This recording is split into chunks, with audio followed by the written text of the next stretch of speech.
La question suivante deviendra de plus en plus importante au cours des années, au cours des générations.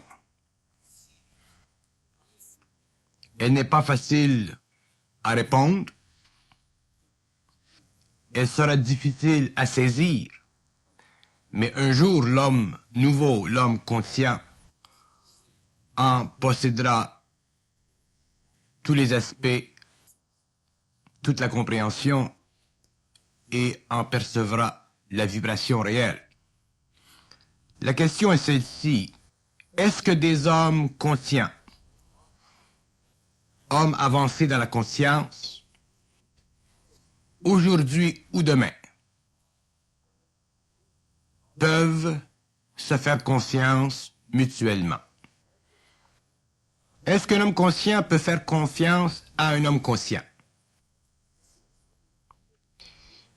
Nous devons considérer que nous, les hommes, nous sommes des êtres à caractère moraux. C'est-à-dire que nous avons tendance naturellement, compte tenu d'une ambiance sympathique, à faire confiance à des hommes qui nous retournent ou qui peuvent nous retourner une égale confiance.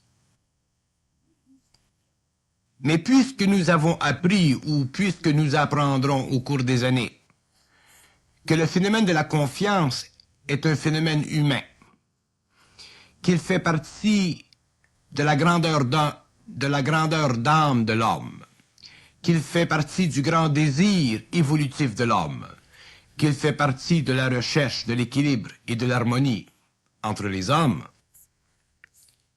il devient de plus en plus important pour nous, en tant qu'êtres conscients, de savoir si effectivement nous pouvons avoir confiance à des hommes dits conscients. Il a déjà été établi que l'homme devra apprendre, au cours de son évolution, à ne jamais croire, à ne jamais faire confiance absolue dans les forces en lui qui communiquent avec lui, à cause, justement, du mensonge cosmique qui sous-tend toute la réalité psychologique de l'homme. Nous pouvons suffisamment comprendre la nécessité, lorsque nous sommes arrivés à un certain niveau d'évolution, que l'homme doit comprendre le besoin de ne pas croire afin de se protéger contre des forces occultes qui font partie de sa conscience humaine. Mais dans le cas de l'homme conscient, dans le cas de ses relations avec d'autres hommes conscients, ce même homme doit-il vivre toute une vie sur une planète sans avoir, quelque part dans le temps, le plaisir de pouvoir bénéficier d'une confiance mutuelle à 100% avec un autre être humain dit conscient? La réponse ne peut pas être tranchée dans un oui ou dans un non. Chaque être humain est conditionné plus ou moins par les forces en lui.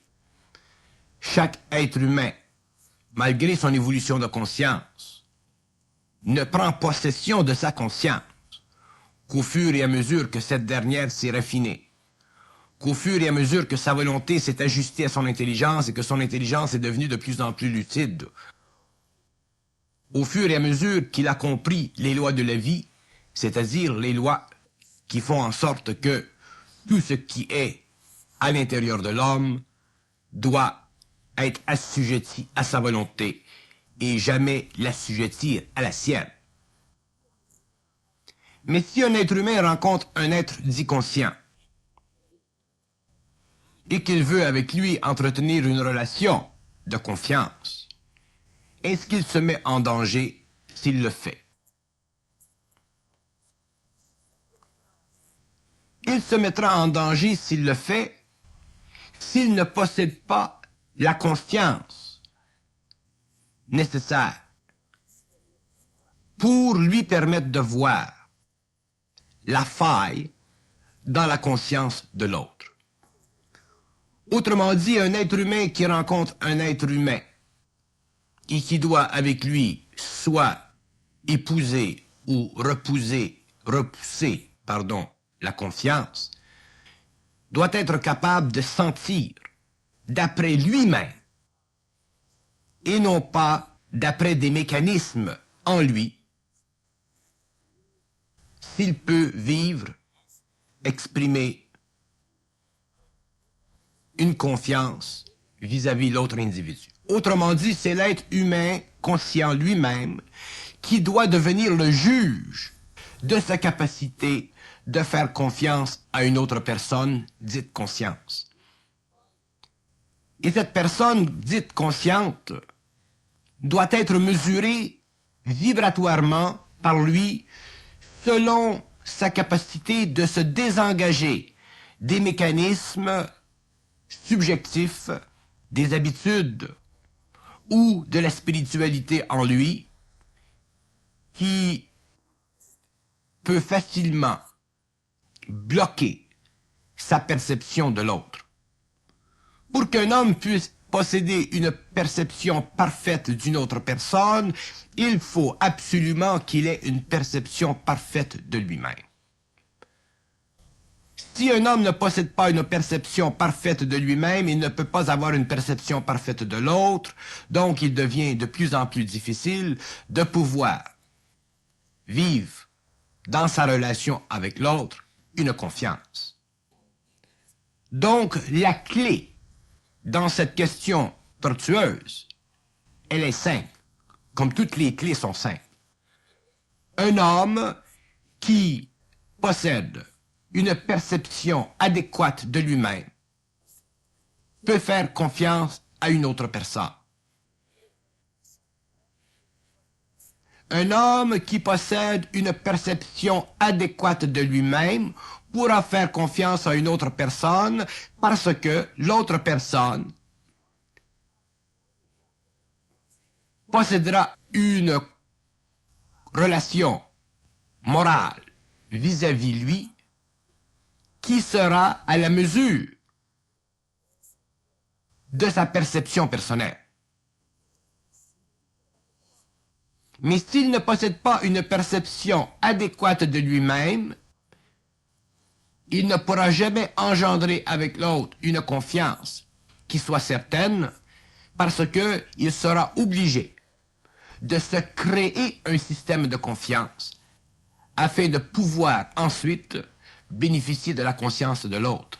Et ceci est impossible, parce qu'un homme ne connaît jamais l'intérieur d'un autre homme. Un homme ne sait jamais jusqu'à quel point un autre homme peut être dominé dans des circonstances inhabituelles par des forces internes qui pourraient mettre en doute la confiance qui existait entre ces deux hommes. La seule chose qu'un être humain possède en lui qui soit véritablement du roc, c'est la lucidité de son intelligence utilisée pour percevoir ce qu'il est, afin que ce qu'il perçoit de lui-même devienne la mesure de l'utilité qu'il peut faire de l'énergie créative d'une autre personne, permettant ainsi la création d'un pont entre les deux qu'on appelle la confiance.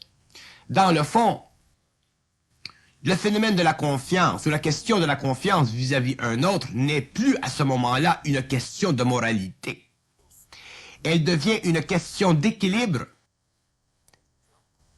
Et équilibre fondé sur la perception interne de celui qui doit commander la confiance et non pas de celui qui doit la délivrer. Donc, pour avoir confiance en une personne, en une autre personne, il faut avoir d'abord parfaitement confiance en soi. Et lorsque nous avons parfaitement confiance en soi, nous sommes capables d'avoir parfaitement confiance en une autre personne parce que nous sommes capables alors d'absorber la qualité vibratoire de la conscience de l'autre issue d'un rapport entre lui et nous, mais fondée sur notre propre capacité d'interpréter vibratoirement notre conscience vis-à-vis l'autre.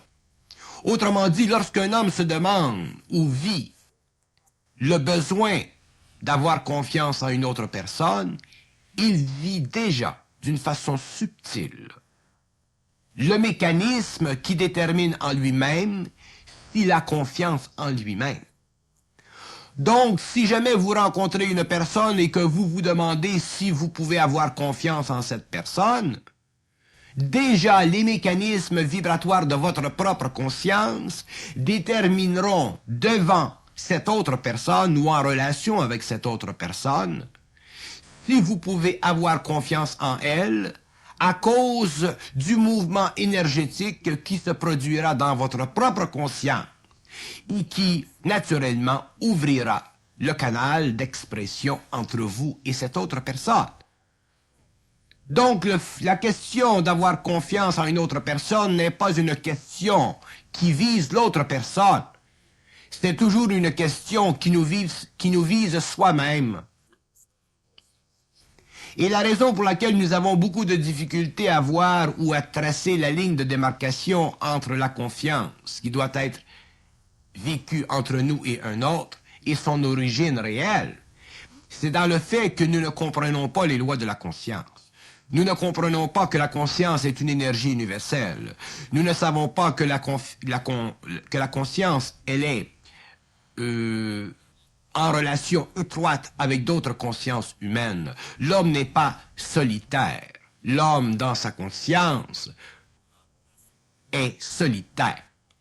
Donc, nous sommes solitaires vis-à-vis d'autres hommes, mais nous apprenons, avec l'évolution, à prendre en main notre solidarité avec les autres en fonction de notre capacité intuitive de parfaitement ajuster notre conscience à la leur. Et c'est ceci qui crée le mouvement de la confiance.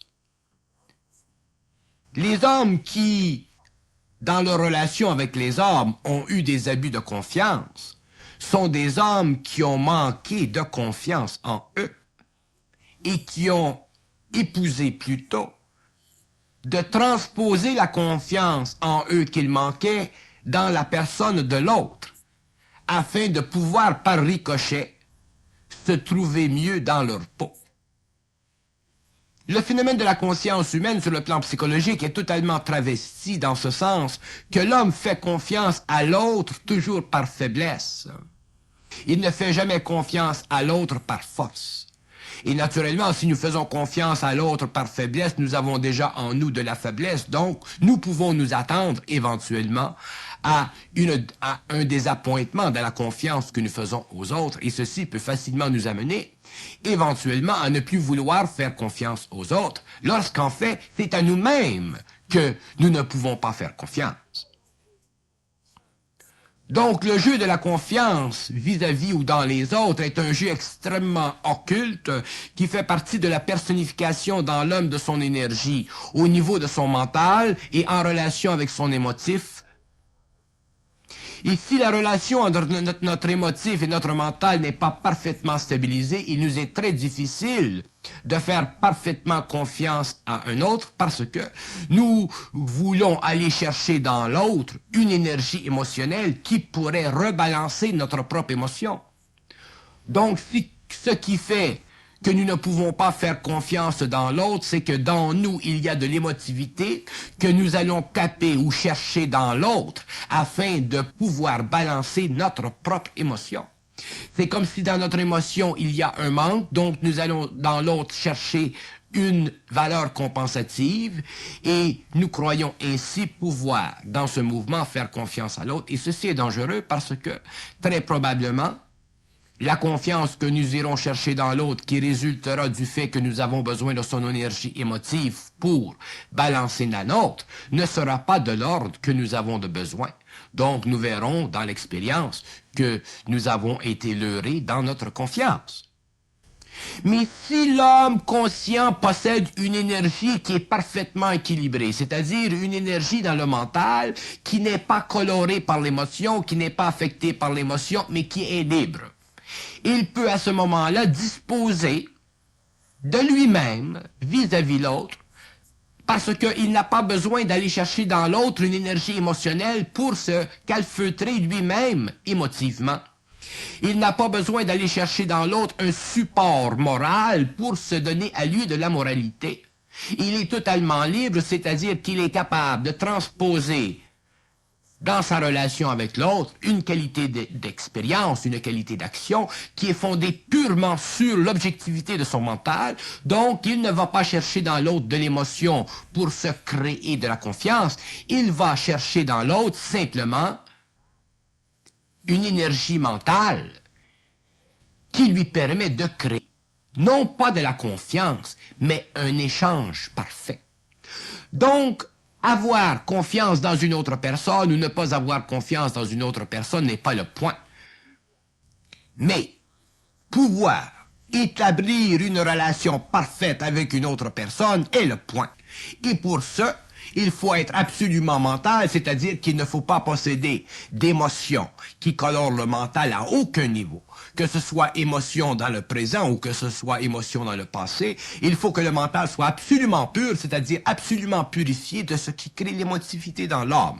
Et qu'est-ce qui crée l'émotivité dans l'homme? C'est l'insécurité de l'ego. Donc, un homme qui ne peut pas avoir ou qui ne peut pas créer de lien, d'échange avec un autre homme sur un plan absolument mental, souffre naturellement d'une insécurité dans l'ego et, naturellement, il ira chercher dans le monde des mécanismes créant de la confiance ou il ira de l'autre côté. Il ne pourra pas aller chercher dans le monde, créer dans le monde, des mécanismes qui sont d'ordre de la confiance. Donc, dans les deux cas, vous trouverez un type d'hommes qui ne pourront pas avoir confiance dans les hommes à cause de l'émotivité dans le mental, et dans l'autre cas, dans son extrémité polarisée, vous trouverez des hommes qui font confiance à tout le monde à cause de leur émotivité dans le mental. Donc, la question de la confiance dans l'homme n'est pas une question à l'ordre du jour en ce qui concerne la conscience supramentale future de l'homme. Ce qui est à l'ordre du jour, c'est la capacité chez l'homme conscient, nouvellement renouvelé à l'intégralité de son mental et à la séparation de son énergie émotive de ce mental, c'est-à-dire de cette intelligence lucide en lui. Cette nouvelle condition amènera l'homme nouveau à pouvoir, avec très grande facilité, très grande agilité, échanger avec un homme conscient. Mais ce ne sera pas un échange fondé sur un bien moral ou une qualité morale ou un besoin moral d'ordre émotif.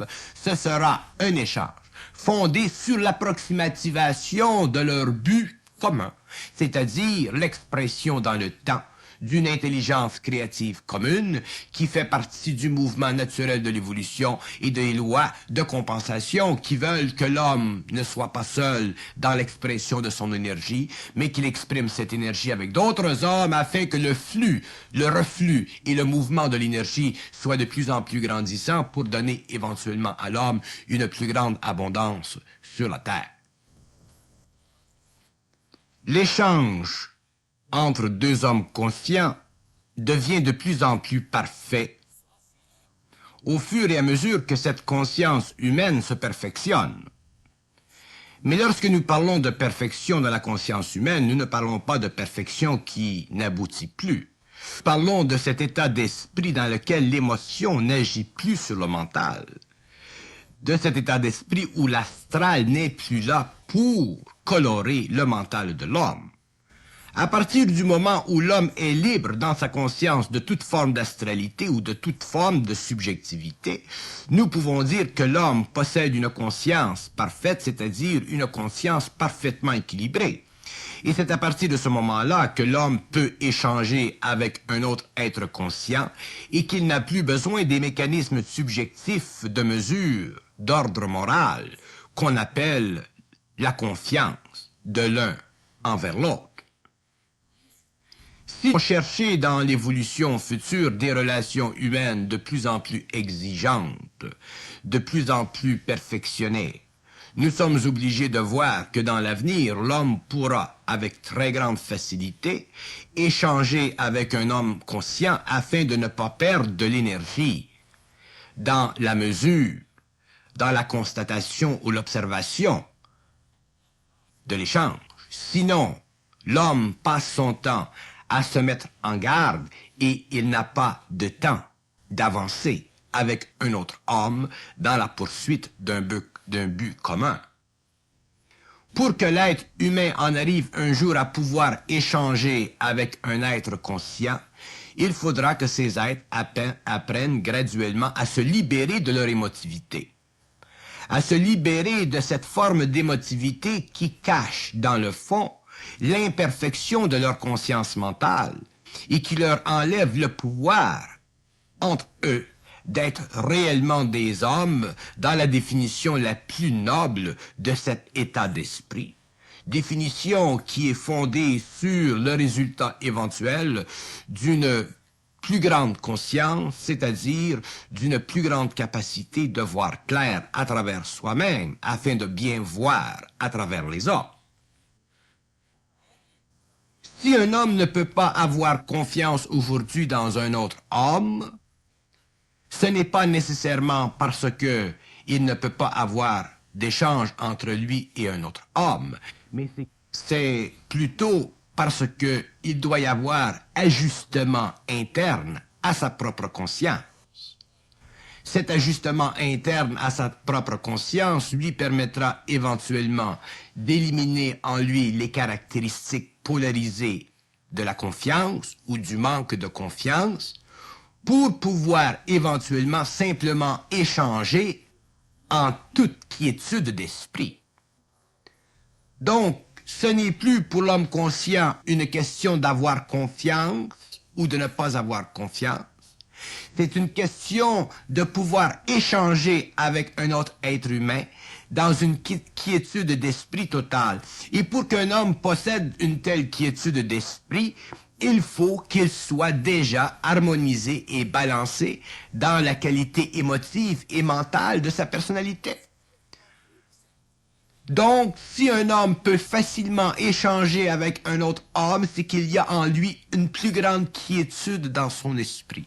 L'esprit est plus calme, l'esprit est plus en paix. Et c'est le manque de paix dans l'esprit d'un homme qui rend difficile pour lui de pouvoir échanger avec un autre être humain conscient. Il faut comprendre que ce que nous appelons la paix dans l'esprit de l'homme, c'est cette résonance parfaite dans son mental qui est le produit de l'action créative de son énergie, de son essence, en relation avec la stabilité mentale parfaite due à son émotivité sur le plan de la personnalité. Lorsque l'énergie créative de l'homme ou son essence est parfaitement équilibrée avec sa nature inférieure, l'homme possède un esprit en paix, c'est-à-dire qu'il n'est plus déchiré en lui-même par la polarité que crée en lui le mouvement incessant de ses pensées et de ses émotions. Ceci fait partie du terrain subtil de la subconscience de l'homme. Ceci fait partie des aspects subtils de l'inconscience de l'homme, et ceci aussi fait partie du caractère naturel de l'homme à cause des lois de son évolution. Lorsque l'homme possède un esprit parfait, il peut faire face à n'importe quoi dans la vie, non pas parce que ce qu'il fait face est nécessairement parfait, mais parce que ce qu'il fait face n'est plus suffisamment puissant astralement pour le déconditionner dans son mental. Autrement dit, cet homme possède déjà une sorte d'invincibilité réelle. Et c'est à cause de cette sorte d'invincibilité réelle qu'il peut facilement échanger avec un autre homme. Et lorsque nous disons invincibilité réelle, je ne parle pas de l'invincibilité psychologique de l'homme, parce que l'invincibilité psychologique de l'homme n'est qu'un faux prétexte pour cacher sa très grande vulnérabilité émotive. L'invincibilité réelle de l'homme est une qualité de son esprit tellement puissamment développée que quel que soit le résultat de l'échange, il ne peut pas être affecté dans l'émotion parce que déjà la quiétude de l'esprit a séparé dans l'homme le pouvoir de l'émotion sur son mental et a engendré en lui une conscience supérieure, c'est-à-dire une conscience qui n'est plus assujettie aux conditions de vie humaine, mais complètement dans la dimension de l'esprit cosmique de l'homme. Donc, pour que l'homme puisse facilement, avec grande agilité, échanger avec un autre homme, au-delà des besoins psychologiques d'une moralité de confiance, il lui faut déjà posséder dans le mental une sorte d'invincibilité, de sorte que son esprit est totalement en paix, quelles que soient les conditions extérieures ou les conséquences inévitablement cachées qui résulterait d'un échange qui ne pourrait pas produire, pour toutes sortes de raisons, des conclusions qu'aujourd'hui nous désirerions avoir. Donc, comme beaucoup de choses dans la vie sont cachées à l'homme pour toutes sortes de raisons, pour des raisons d'énergie comme pour des raisons d'ordre, il faut que l'homme un jour puisse en arriver à pouvoir librement échanger avec l'homme, et ceci, il ne pourra le faire que lorsqu'il aura un mental totalement en quiétude. Et à partir de ce moment-là, la question de confiance n'existera plus. Il n'y aura simplement que le mouvement de l'échange. Les hommes entre eux en seront de plus en plus enrichis et le pouvoir des forces astrales chez l'homme, de la mémoire de l'homme, de l'expérience antérieure de l'homme qui avait nourri l'ambivalence à l'intérieur de la confiance, ne pourront plus exciter les passions internes de cette conscience et permettront donc à l'homme de pouvoir librement échanger avec l'autre qui est conscient et de poursuivre le mouvement subtil des forces de vie à travers les actions de ces deux hommes. Et naturellement, ils en bénéficieront à longue échelle, parce que la vie, elle est créative. L'homme ne peut jamais être perdant à partir du moment où il est suffisamment lucide pour avoir déjà contourné tous les obstacles possibles que la vie, à travers son astralité, peut lui poser parce qu'il n'est pas encore suffisamment conscient. Mais lorsque l'homme est suffisamment conscient, il le sait. Lorsque l'homme est suffisamment avancé dans sa lucidité, il le sait. Lorsque l'homme possède la volonté qui convient à son mental, il le sait. Et lorsque l'homme possède la volonté et la lucidité, il devient invincible. Donc, à ce moment-là, il n'y a plus pour lui dans la vie de problème de confiance. Il y a simplement dans la vie des options, lui permettant d'échanger avec d'autres hommes afin qu'ensemble, dans une sorte de collectivité de plus en plus consciente, ils puissent se protéger de plus en plus contre les forces planétaires de la vie et se donner sur le plan humain les conditions de vie qui conviennent à leur volonté et à leur intelligence créative. Donc nous ne pouvons plus demain nous poser la question de confiance les uns envers les autres. Nous devons demain être suffisamment conscients, lucides et volontaires pour pouvoir bénéficier de la quiétude dans notre mental. Et ce n'est que lorsque nous serons en paix dans le mental que l'échange entre les hommes conscients sera pour nous une très grande facilité, sera pour nous une très grande joie, et il n'y aura plus en nous de cette petite inquiétude humaine qui fait partie du petit homme dans le grand homme et qui empêche ce dernier de pouvoir réellement construire de grandes choses. Dans l'homme, il y a un petit homme. Dans les grands hommes, il y a de petits hommes. Et le petit homme dans l'homme doit être détruit parce que c'est le petit homme dans l'homme qui fait partie de la concrétisation sur le plan humain des forces retardataires qui émanent du pouvoir astral de l'âme. Autrement dit, le petit homme, c'est l'homme manifesté à travers la puissance de l'âme. L'homme réel, n'est pas le produit de l'action de l'âme, il est le produit de la volonté et de l'intelligence. Il a réussi à transformer l'énergie de l'âme. Donc, il n'est plus humain, dans le sens particulier du terme. Il est d'un autre ordre. Il fait partie d'une conscience universelle, mais parfaitement individualisée. Et un tel homme n'a plus à craindre, n'a plus à avoir besoin de preuves, n'a plus à avoir besoin de support psychologique que nous retrouvons dans les mécanismes de la confiance. Parce que il est parfaitement confiant en lui-même. Lorsqu'un homme est parfaitement confiant en lui-même, c'est que déjà il sait, à travers lui-même, envers lui-même, pour lui-même, et au-dessus de lui-même, et en dessous de lui-même, que ce qui se passe dans le monde de la vie ne peut jamais exiger de lui une perte, puisque déjà il est au-dessus des lois de la perte. Il est déjà au-dessus des lois de l'émotion. Il est déjà au-dessus des lois astrales et des lois planétaires. Il ne fait plus partie de l'expérience. Il est lucide et volontaire, et s'il échange avec un autre, sa lucidité lui donnera naturellement la capacité de transiger avec un autre qui peut lui donner en retour ce que lui donne vers lui. Ce n'est pas nécessaire que deux hommes aient le même niveau de conscience pour échanger, mais il faut qu'il y en ait un qui soit plus sensible, plus près de lui-même que l'autre, afin que l'échange soit fondé sur un mouvement créatif.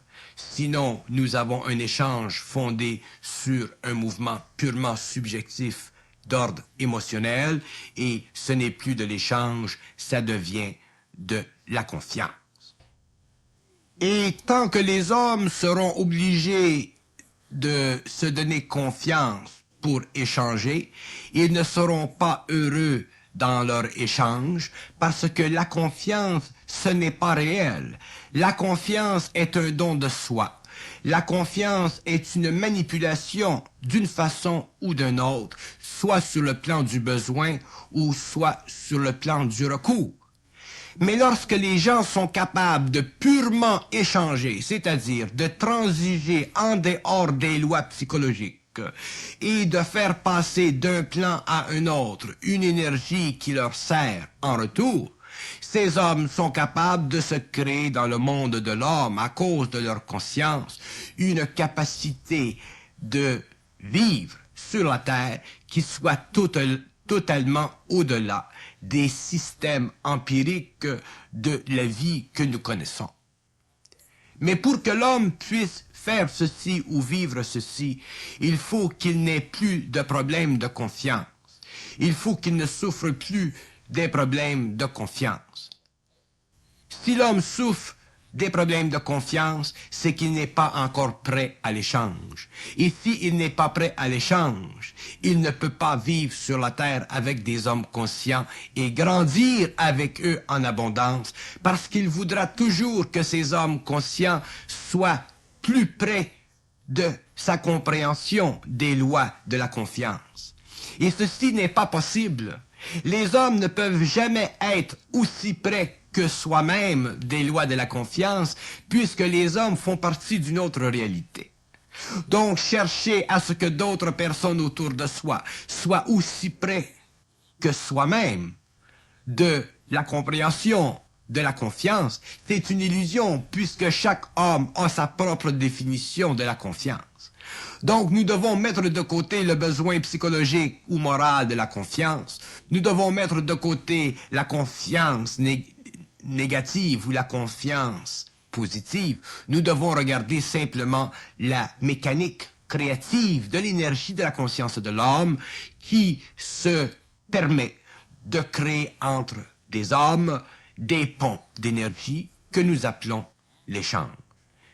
Et lorsque l'homme aura compris ceci, il ne se fera plus de soucis sur le plan psychologique vis-à-vis de la confiance. Il ne sera plus intéressé à la confiance, qu'elle lui soit donnée ou qu'elle lui soit retirée. Parce qu'il saura que la confiance, elle fait partie du petit homme. Mais que l'échange, dans le sens réel du terme, dans l'échange de l'énergie fait partie de l'homme réel. L'homme réel échange avec l'homme réel. L'homme réel fait passer de lui-même à l'autre et de l'autre vers lui-même une énergie sans fin afin de créer sur la Terre une conscience de plus en plus créative, de plus en plus harmonieuse, de plus en plus développée et de plus en plus évolutive. La question psychologique du petit homme n'existe plus parce qu'il n'est plus petit.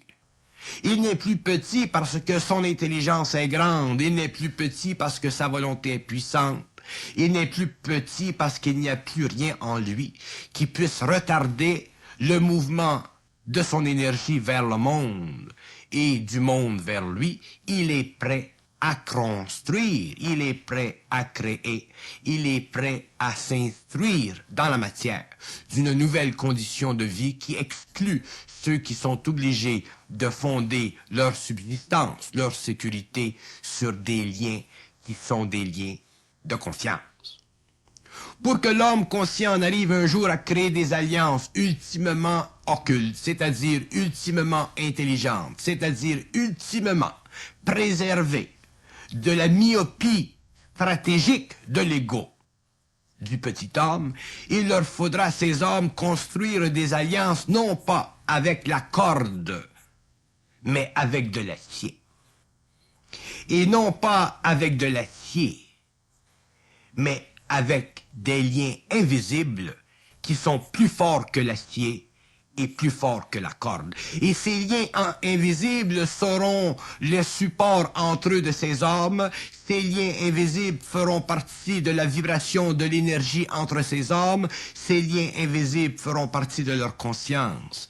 Ils feront partie de leur conscience universelle et commune. Ils feront partie du nouveau pont qui doit être établi éventuellement entre l'homme de la Terre et l'homme de la lumière, les sociétés planétaires et les sociétés cosmiques. L'homme ne peut plus regarder l'avenir dans l'échange de son énergie, en fonction des principes de vie qui ont dans le passé rendu son échange avec les hommes un acte de moralité ou d'éthique ou de civisme. L'homme de demain doit regarder sa relation avec l'homme avec l'œil du tigre, avec la science du tigre, avec l'intelligence et la volonté du tigre, afin de pouvoir empêcher que tout établissement dans le mouvement de l'énergie de lui vers l'autre soit fondé sur des qualités plus ou moins réelles que nous retrouvons chez le petit homme. Donc, si le tigre, dans toute sa ferveur, dans toute sa sagacité, dans toute sa puissance, dans tout son feu, est capable d'échanger avec un autre tigre, c'est-à-dire avec une autre conscience pure, les conditions psychologiques qui ont dans le passé affabulé sur le plan de la moralité et de la confiance n'existent plus. Nous n'avons entre les hommes que des ponts. Nous n'avons entre les hommes que des forces. Nous n'avons entre les hommes que de la puissance. Nous n'avons entre les hommes que le fruit de l'expression sur la terre d'une conscience universellement reconnue, universellement appliquée et universellement fondée dans une capacité volontaire et mentale de l'homme de distribuer dans le monde cette énergie et d'empêcher que cette énergie soit utilisée et rendue à des hommes qui ne peuvent pas la parfaitement utiliser parce que ils sont encore assujettis aux lois de la moralité qui fondent l'échange sur la confiance et qui dans le temps détruisent la confiance parce qu'ils n'ont pas la lucidité et la volonté d'empêcher que les forces astrales détruisent ce que les hommes peuvent construire entre eux. L'homme conscient ne peut plus être myope. Il ne peut plus chercher à l'extérieur de lui une main confiante afin de lui permettre d'échanger de l'énergie. L'homme conscient doit lui-même se projeter dans le monde. Il doit lui-même, avec son énergie, transcender les bornes de la moralité du petit homme. Il doit lui-même avoir la puissance qui régit, à cause de sa nature, la capacité créative qui encercle son énergie et qui lui donne le mouvement, la dynamique, sans toujours avoir besoin de la réflexion qui mesure la direction de l'énergie, qui mesure le rapport de l'énergie avec d'autres êtres humains. L'homme ne peut pas perdre son temps, l'homme conscient ne peut pas perdre son temps à être obligé constamment de mesurer ses rapports avec les hommes. Il doit pouvoir exécuter ses rapports avec les hommes. Mais pour ce, il faut qu'il soit totalement confiant en lui-même, c'est-à-dire totalement conscient de son manque de confiance en lui-même. Et si l'homme n'est pas conscient de son manque de confiance en lui-même, il cherchera dans les autres de venir vers lui avec des contrats de confiance, et ce sera une illusion. Et il dira aux autres, soyez confiants en moi, ou essayez de me démontrer de la confiance. Et ce sera un jeu de sa propre caricature, ce sera un jeu de son propre manque de confiance en lui, et les autres, dans leur bonne nature, viendront vers lui réellement, possiblement confiant, et lui ne pourra pas les recevoir, parce que lui-même ne sera pas confiant en lui-même.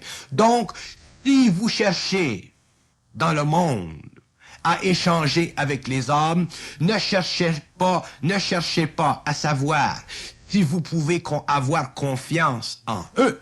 Cherchez à savoir si vous avez parfaitement confiance en vous-même. Et si vous avez parfaitement confiance en vous-même, vous aurez facilement la capacité d'échanger avec eux, parce que votre confiance en vous-même ne sera pas à la mesure de leur conscience. Elle ne sera pas fondée sur leur action. Elle ne sera pas fondée sur leur qualité morale, spirituelle, de conscience. Elle sera fondée simplement sur votre capacité de toujours être devant ceux qui travaillent avec vous dans l'échange. Autrement dit, un homme qui est confiant voit d'avance. Un homme qui a une parfaite confiance en lui-même voit d'avance la qualité des autres, et il est capable de savoir si le résultat de l'échange sera parfait, mais il n'a pas besoin de savoir si les autres sont parfaitement confiants vis-à-vis de lui. L'homme a besoin de savoir si l'échange sera parfait. Il n'a pas besoin de savoir si les autres seront confiants vis-à-vis de lui, comme lui voudrait être confiant vis-à-vis eux. Il n'y a plus besoin chez l'homme conscient ou entre les hommes conscients de contrat. Il n'y a besoin entre ces hommes que de la puissance mentale de leur volonté, d'établir un échange qui est le pont entre les caractéristiques de leur action et qui établissent et qui impriment dans la vie de l'homme la certitude absolue de deux consciences qui se superimposent et qui créent dans le monde de l'homme la perfection de la conscience supramentale. Si un homme vient vers vous et vous dit « Est-ce que tu as confiance en moi ?» Ce qu'il vous demande sur le plan de sa conscience, ce n'est pas si vous avez confiance en lui. Il vous demande, sans vous le demander, « Est-ce que tu as confiance en toi-même » Voilà un jeu subtil de la conscience cosmique de l'homme. Et les hommes conscients de demain vous demanderont, est-ce que tu as confiance en moi? Et si vous vous dites, oui, j'ai confiance en toi, ce n'est pas que vous lui direz que vous avez confiance en lui, c'est que vous lui direz que vous avez confiance en vous-même. Et c'est à partir de ce moment-là que lui interprétera vos paroles pour commencer à échanger, et que vous pourrez comprendre vos paroles parce que vous aurez saisi votre puissance, vous aurez saisi votre capacité, donc vous serez prêt à commencer à échanger avec l'autre, avec lequel vous avez commencé à dialoguer. Donc, lorsque quelqu'un vous demande « Est-ce que vous avez confiance en moi ?» ne dites pas que vous avez confiance en lui, parce que si vous dites que vous avez confiance en lui, il croira, s'il est inconscient, que vous lui faites confiance, lorsqu'en fait, c'est à vous que vous faites confiance. Donc, si quelqu'un vous demande « Est-ce que tu as confiance en moi ?» dites-lui que vous avez confiance en vous-même. Et de ceci, il comprendra parfaitement votre parole, et s'il est inconscient, il sera sûr que la mesure de lui-même est à la mesure de vous-même, et s'il est conscient, il sera sûr que la mesure de lui-même est encore la mesure de vous-même. Donc,